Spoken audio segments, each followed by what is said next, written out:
말씀은 오늘 말씀 오셔서 보혜사 성령님이라는 주제입니다. 설교자가 강단에 서게 되면 두렵고 또 간절한 마음이 있습니다. 하나님이 준비해 주신 말씀을 선포할 때 잘 전해야 될 텐데 이 말씀이 꼭 귀에 쏙 들어와서 영적인 생명의 말씀으로 들어가야 될 텐데 그런 마음이 있습니다. 그런데 오늘 이 보혜사 성령님 모셔서라는 이 말씀은 더 두렵고 또 간절함이 있습니다. 왜냐하면 기독교 신앙생활을 해가면서 더 깊이 깨닫게 되는 것은 하나님과 예수님이 역사하시는 것을 현재적으로 내 삶에 경험케 하실 수 있는 분이 성령님이기 때문에 이 성령의 역사하심을 모르면 하나님과 예수에 대한 믿음을 가져도 저 먼 곳에 계신 막연한 분으로 여겨집니다. 네, 이 성령님의 이 세계가 열리게 되면 그 하나님의 창조와 예수님의 구원의 역사가 내 마음 속에 들어와 버립니다. 네, 그렇죠. 그러니까 거기 보혜사 성령님에 대해서 우리 성도들이 알고 잘 수용했으면 좋겠다. 그리고 또 하나는 이 보혜사 성령님은 우리 성도들이 잘 모릅니다. 몰라서 이 말씀을 선포해도 눈에 보이지 않는 분이기 때문에 그냥 지식적으로만 이렇게 듣고 그런 분이 계신가 보다 라고 생각하고 이렇게 이제 예배 마치고 돌아가는데 아닙니다. 이 보혜사 성령님은 우리 성도들이 이 땅에서 하나님을 알고 경험하고 또 예수님을 따라가는 진정한 제자의 삶을 살 때 이 성령의 도우심이 없이는, 성령의 깊은 은혜가 없이는 우리의 인생이 변죽만 울리고 또 그 삶이, 신앙이 겉만 이렇게 좀 이렇게 바꿀 뿐이지 그 인생 자체가 근본적으로 새 사람이 되는 데는 한계가 있습니다. 그래서 보혜사 성령을 오늘 주제로 말씀을 전하는데 일부러 오셔서 우리 마음속에, 우리의 공동체 가운데 오셔서 우리 안에 새로운 일을 행하여 주셔서라는 마음으로 오늘 말씀을 준비했던 것입니다. 사람은 혼자 살 수 없습니다. 어린이는 부모님의 도움이 있어야 생존할 수 있지요. 학교에 가면 선생님의 도움이 있어야 지식을 배울 수 있습니다. 사회생활 할 때도 도와줄 훌륭한 멘토가 있어야 사회생활을 남보다 잘할 수 있습니다.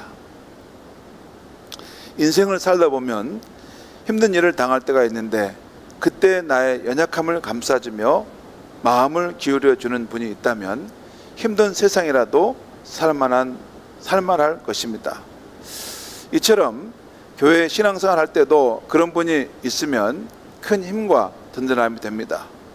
교회 공동체 안에서 함께 신앙생활 하는 분 가운데 그런 분들이 있으면 좋죠. 여러분, 우리 교회 안에 조금만 안쪽으로 들어오시면 그런 훌륭한 신앙의 멘토들이 많이 있습니다.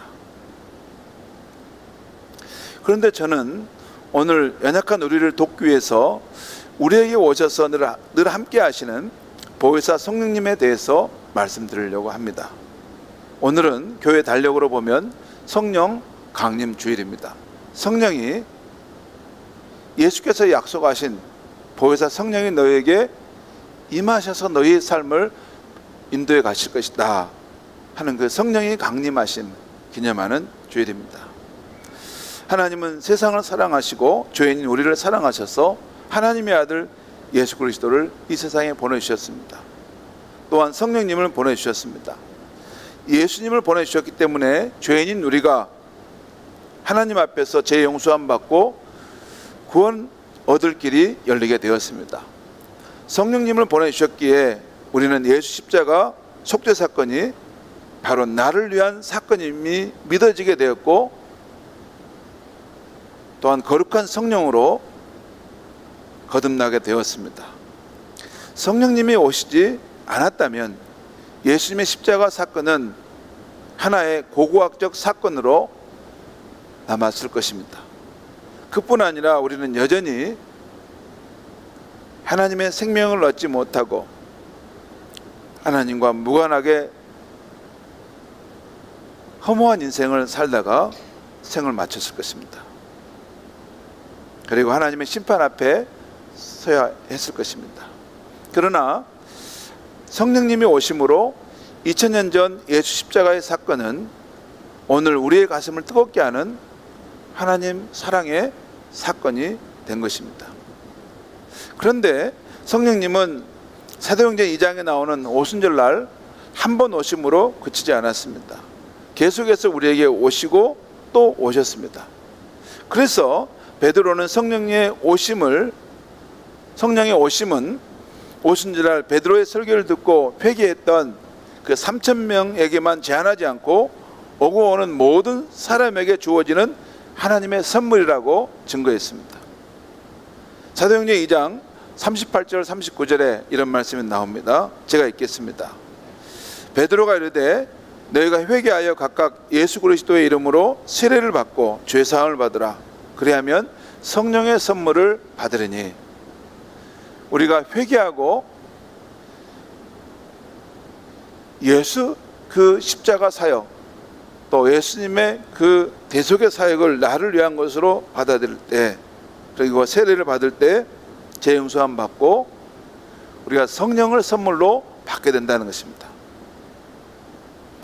39절에 또 이 약속은 너희와 너희 자녀와 모든 먼데 사람 곧 주 우리 하나님이 얼마든지 부르시는 자들에게 하신 것이라 하고, 그 당 사람들뿐만 아니라 시간과 공간을 초월해서 어디든지 자신의 죄인임을 고백하고 예수님이 나를 위하여 죽으신 구세주다 믿고 받아들인 사람에게 하나님 나라가 열리고 성령이 선물로 그의 인생에 오신다는 것입니다. 또한 성령님은 한 사람에게 한 번 오시고 그치는 것이 아니라 계속해서 오십니다. 제가 청년 때 이 부분을 잘 알지 못했습니다. 그래서 성령님은 한 번 우리 안에 내주에 오시면 그러면 이제 그만이지 이렇게 생각했습니다. 근데 그것은 추상적인 내 생각이었어요. 성령님은 무한하신 하나님의 영이기 때문에 인간의 존재하는 방식과 다릅니다. 인간이 존재하는 방식은 한 번 와 있으면 또 올 수 없는 것이지만 무한하신 성령님은 우리 안에 내주에 있으면서도 또 오실 수 있습니다. 인간의 존재 방식은 4차원밖에 안 되지만 성령 하나님이 존재하시는 방식은 5차원, 7차원, 10차원 이상으로 존재할 수 있는 것입니다. 우리가 회개하고 예수를 영접할 때 우리 안에 오셔서 내주에 계시지만 또한 우리가 간절히 간구할 때 더 깊이, 더 충만하게, 더 새롭게 무한하신 성령님은 우리의 삶을 압도해 오시는 것입니다. 오늘 읽은 요한복음 14장 말씀은 예수님께서 십자가의 죽음과 부활하심, 또 하늘로 승천하심, 그래서 성령을 보내주실 것을 염두에 두면서 이 세상에 남은 제자들에게 하신 약속입니다. 아니, 제자들뿐만 아니라 제자들을 통해 예수를 믿는 우리를 위해서도 하신 약속입니다. 오늘 16절, 17절 말씀을 한번 같이 읽겠습니다. 시작. 내가 아버지께 구하겠으니 그가 또 다른 보혜사를 너에게 주사 영원토록 너희와 함께 있게 하리니. 여기 잠깐만 보겠습니다. 여기 내가는 예수님을 말합니다. 아버지께는 하나님께, 예수님께서 하나님께 구하겠으니 그가 할 때는 하나님입니다. 하나님의 또한 또 다른 보혜사를 너희에게 보내주어서 영원토록 너희와 함께 있게 하실 것이다. 또 같이 읽겠습니다. 시작. 그는 진리의 영이라 세상은 능히 그를 받지 못하나니 이는 그를 보지도 못하고 알지도 못함이라. 그러나 너희는 그를 아나니 그는 너희와 함께 거하시며 또 너희 속에 계시겠습니다. 그 보혜사는 우리에게 영으로 오시는데 진리의 영으로 오신다는 것입니다. 그리고 세상은 그분을 알지 못하지만 우리는 그분을 초경험적으로 안다는 것입니다. 그 보혜사가 우리와 함께 거하시고 또 우리 속에 계신다는 것을 안다는 것입니다. 초경험적으로, 믿음으로. 곧 예수님은 자신이 세상을 떠나 하늘 아버지께 돌아가면 또 다른 보혜사를 보내주실 것이라고 약속하십니다. 여기서 이 보혜사라는 말에 유의할 필요가 있습니다. 이 보혜사는 원래 헬라어 성경, 신약 성경에는 파라클레토스라는 이 단어인데 우리말 성경에는 보혜사라는 이 한자어로 이걸 번역해 냈어요.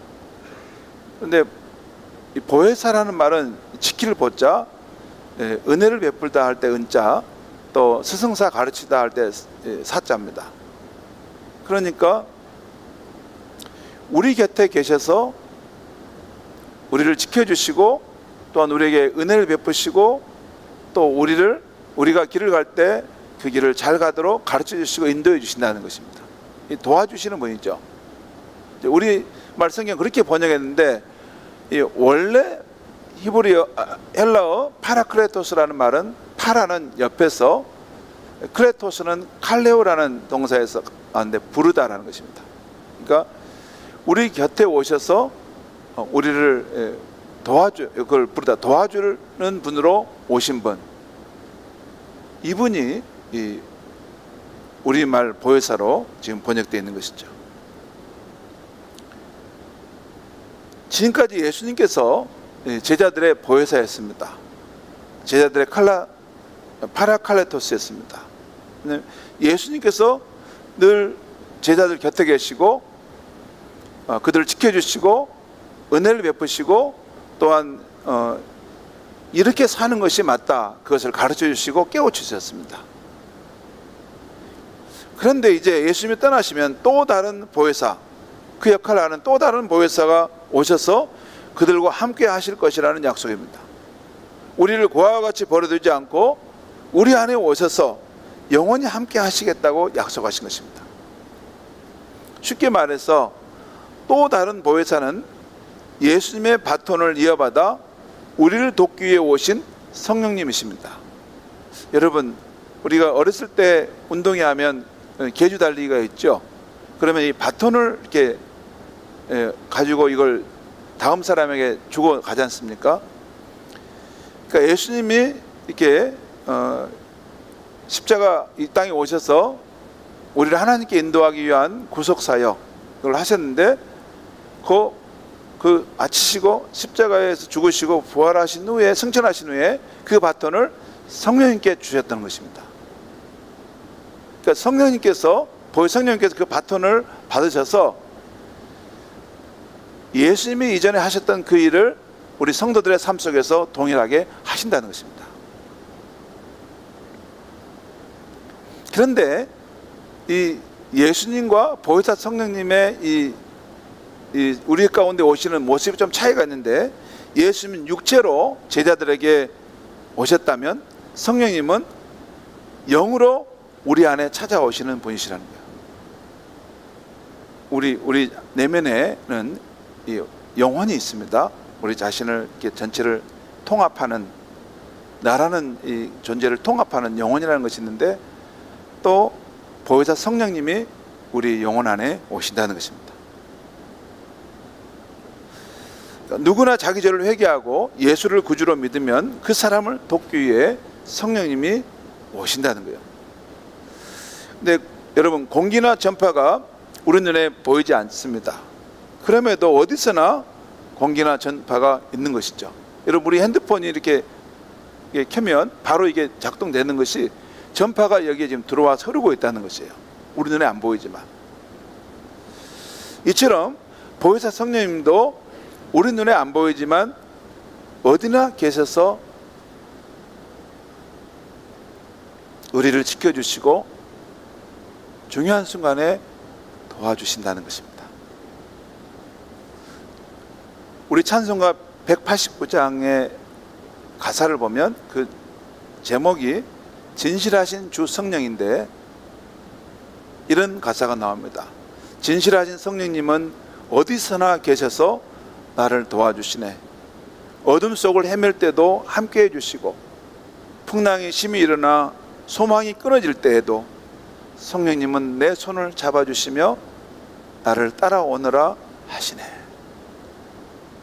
여러분, 인생을 살다 보면 어둠 속의 길을 헤매게 될 때가 있지 않습니까? 다른 사람은 몰라요. 내가 왜 방황하고 있고 내가 지금 힘든 상황 속에 있는지. 어둠 속에 헤매는 나를 모르는데 성령님은 아신다는 것입니다. 그리고 풍랑이 심해 일어나 인생의 소망이 끊어지는 순간인데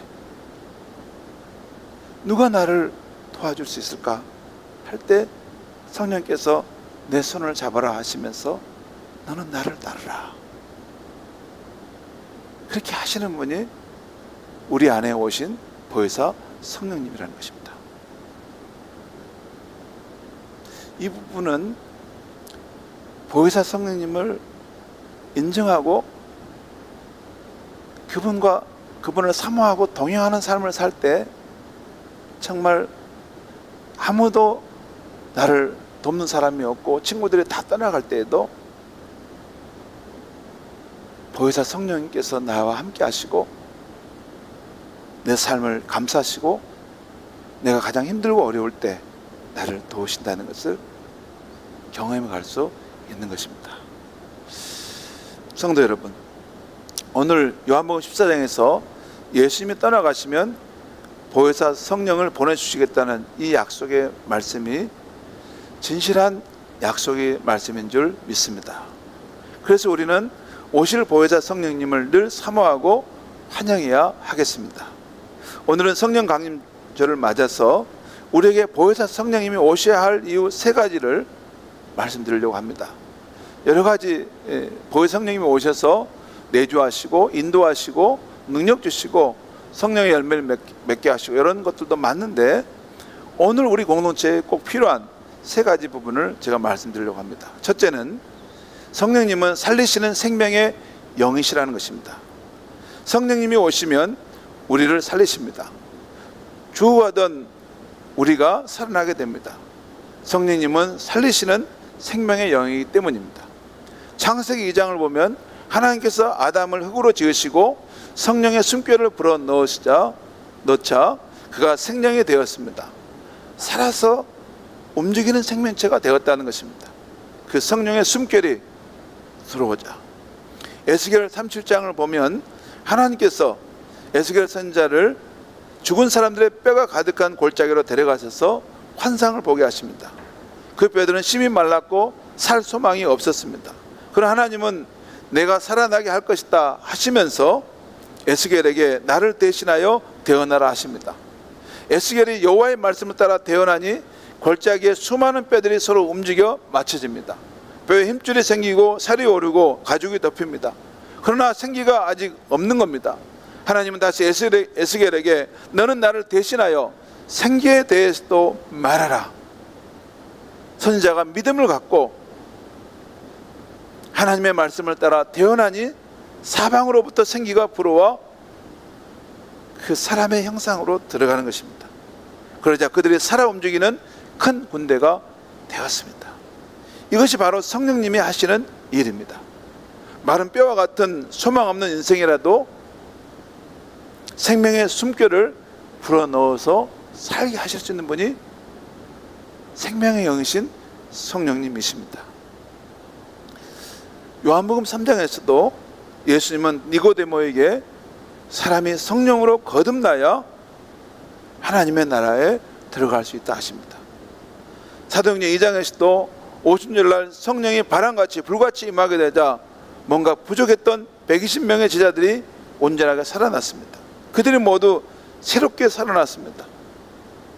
이 사도행전 2장에 오기 전에 복음서에 나오는 그 제자들의 모습은 두려워하고 불안해하고 또 마음이 협소했는데 성령의 충만을 받을 때 그들이 전혀 다른 새로운 존재로 살아나게 된 것입니다. 성도 여러분, 사회 가다 보면 모든 것이 갖춰져 있는데 뭔가 부족함을 느낄 때가 있습니다. 곧 살아있는 생명력이 없는 것입니다. 이때는 살리시는 성령님이 오셔야 합니다. 성령님이 오시지 않으면 모든 것이 완벽하게 준비되어 있어도 역동적으로 움직이지 않습니다. 그러나 생기와 같은 성령님이 오시면 죽은 존재들이 생동감 있게 살아납니다. 대지 위에 봄바람이 불면 생명의 역사가 일어나듯이 생명의 성령이 오셔서 역사하실 때 우리 인간의 존재가 새롭게 마치 흙을 빚어 만든 그 아담의 생기를 불어넣으시다 살아있는 존재가 된 것처럼 진짜 영적 생명을 얻어 살게 되는 것입니다. 바로 이렇게 성령님은 죽어가는 것을 살리시는 생명의 영이십니다. 성도 여러분, 저는 살리시는 성령님이 오늘날 이 어려운 한국교회 위에 임하시길 바랍니다. 우리 교회 목장과 교회학교 모든 사역 위에 임하시길 바랍니다. 몸이 아픈 우리 성도님 가운데 힘차게 임하시길 바랍니다. 마음을 잡지 못하고 방황하는 우리 자녀들에게도 임하시길 바랍니다. 마음을 잡지 못하고 방황하는 그 자녀의 마음을 누가 돌이킬 수 있습니까? 누가 돌이킬 수 있을까요? 아무도 할 수 없습니다. 성령께서 오셔서 그 영혼에 오셔서 그 영혼을 만져주시고 뜨겁게 감화시켜줘야만이 자신의 존재를 깨닫고 다시 그 영혼이 살아나게 될 줄 믿습니다. 보혜사 성령님, 살리시는 생명의 영으로 오시옵소서 하는 마음이 우리들의 간절한 마음이 되어야 할 줄 믿습니다. 보혜사 성령님이 우리에게 오셔야 될 두 번째 이유는 성령님은 새로운 세계를 보게 하시는 계시의 영이기 때문입니다. 사도행전 2장을 보면 오순절날 성령의 충만을 받은 베드로가 성령 시대에 있을 일을 이렇게 말씀합니다. 사도행전 2장 17절 말씀을 우리 같이 한번 읽겠습니다. 시작. 하나님이 말씀하시기를 말세에 내가 내 영을 모든 육체에 부어주리니 너희의 자녀들은 예언할 것이요 너희의 젊은이들은 환상을 보고 너희의 늙은이들은 꿈을 꾸리라. 여기 보면 놀랍고 참으로 감격스러운 그런 세상이 펼쳐지는 것을 말씀하고 있어요. 하나님이 우리 인간의 육체에 그분의 성령을 부어주시면 우리의 자녀들이 예언을 하고 우리의 젊은이들은 환상을 보며 우리의 늙은이들은 나이가 들어서도 희망과 꿈을 꾸게 된다는 것입니다. 그런데 여기에 나오는 예언, 환상, 꿈은 모두 새로운 세계를 보는 것과 관련되어 있습니다. 젊은이들이 환상을 보고 늙은이들이 꿈을 꾼다고 하는 것은 환상과 꿈이 뭡니까? 뭔가 새로운 세계를 보았다는 것입니다. 그리고 자녀들이 예언을 한다는 것도 뭔가 새로운 세계를 보았을 때 예언할 수 있는 것입니다. 여러분, 새로운 세계를 본 사람이 예언하는 것입니다. 본 것이 없는 사람이 무슨 말을 하게 될 때 그 말은 죽은 말이 되는 것입니다. 하나님이 보여주신 새로운 세계를 보게 될 때 그것을 한마디라도 그 세계를 열어서 말하게 되면 죽은 영혼이 살아날 수가 있는 것입니다.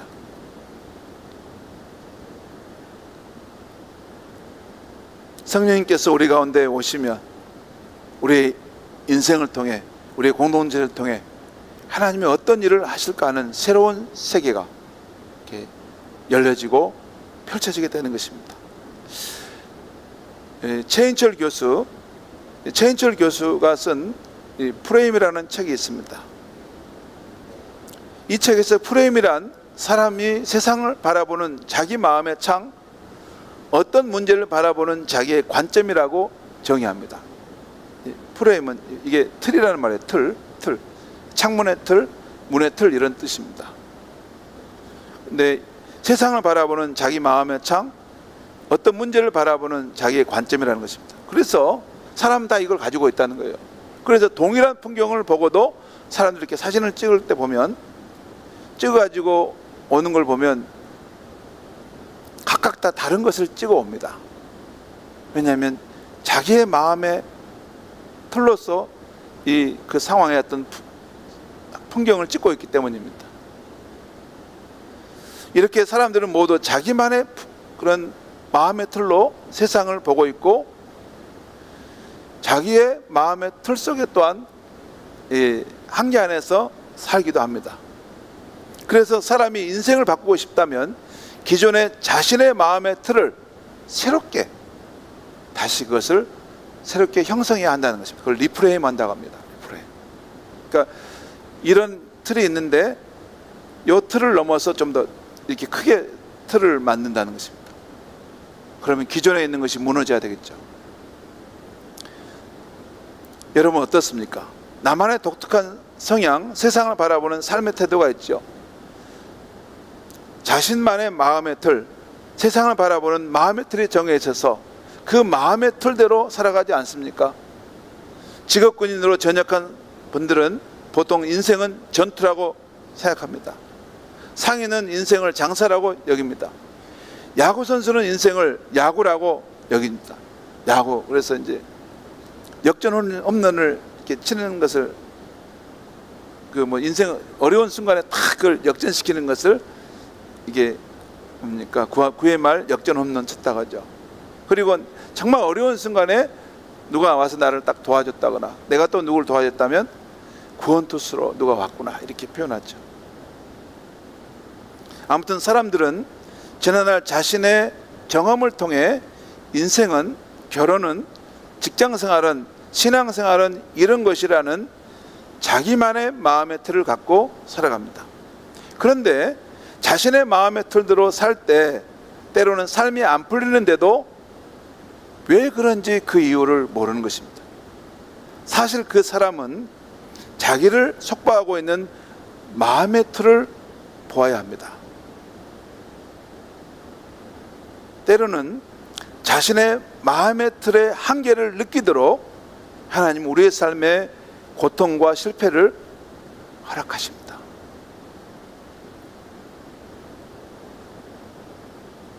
지금까지 살아왔던 삶의 태도와 이 관점으로는 안 되는 벽 앞에 서게 하신다는 거예요.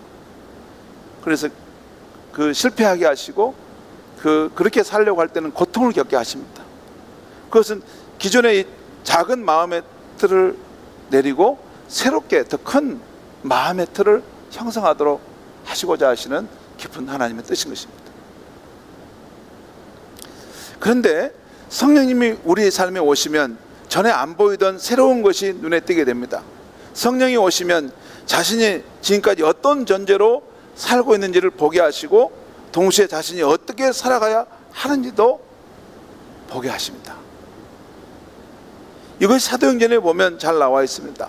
사도행전 10장에 보면 하나님은 베드로에게 하늘에서 내려온 보자기에 싼 그 생물들을 보여주시면서 이것을 먹으라 하십니다. 아니 이것은 율법에 의하면 이건 거룩하지 않게 촉된 것인데 먹을 수 없습니다. 아니다. 내가 거룩하게 한 것을 너는 왜 속되다 하느냐 하면서 그가 유대인에게만 머물러 있던 그런 복음 증거의 관점을 이방인에게도 하나님은 복음을 전하도록 하신다는 것을 보여주십니다. 또한 사도행전 16장에서도 바울이 소아시아에서만 복음을 전하려고 자꾸 하는데 일이 자꾸 막히는 것입니다. 왜 그럴까? 나는 이곳에서 복음을 전하는 것이 맞다고 생각하고 막 열심히 하는데 그 가는 곳마다 길이 막히는 것입니다. 그러다 어느 날 드로아에서 마게도냐로 건너와서 도우라는 성령이 보여주시는 환상을 보게 됩니다. 그렇게 환상을 통해 새로운 세계를 보게 되었을 때 베드로와 바울은 자신의 틀에서 나와서 새로운 삶으로 나갔던 것입니다.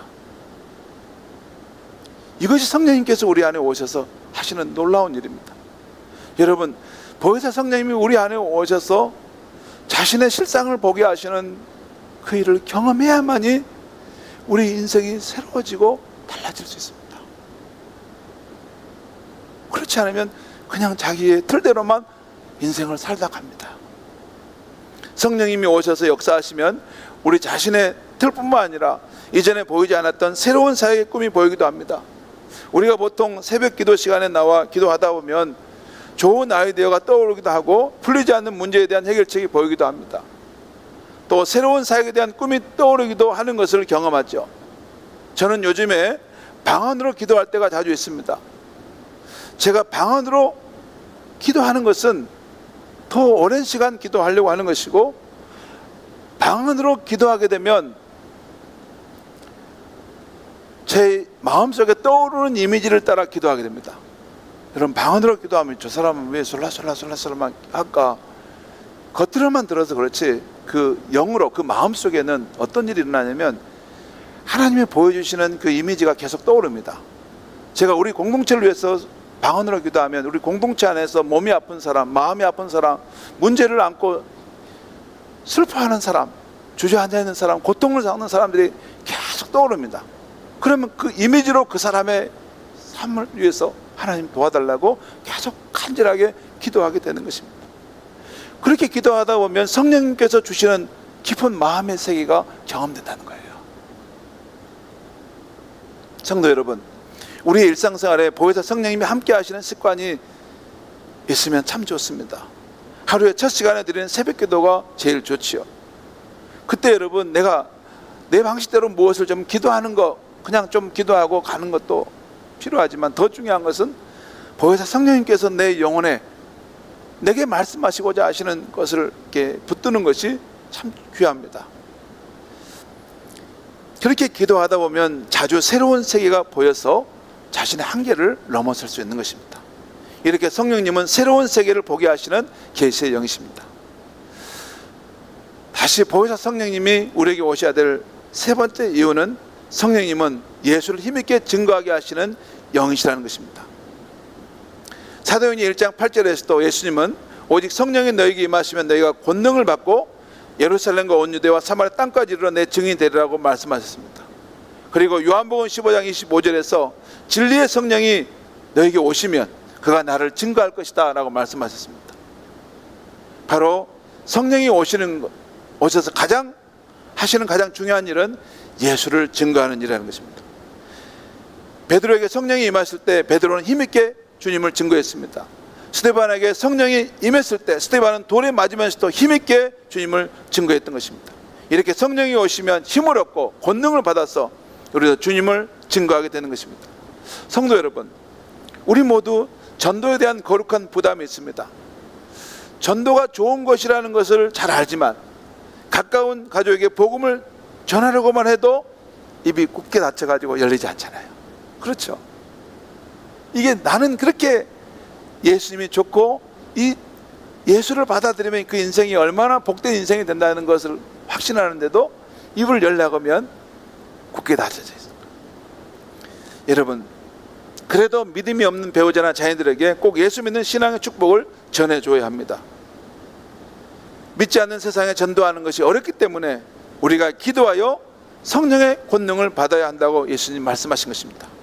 우리는 사도행전 1장 8절에 주님의 약속대로 성령의 권능을 받아 우리의 입술로 증거할 뿐만 아니라 우리 안에 예수 사랑이 차고 넘쳐서 삶으로도 예수를 증거해야 하겠습니다. 사랑하는 성도 여러분, 그동안 코로나 팬데믹이 있음으로 해서 주님께서 우리에게 맡겨주신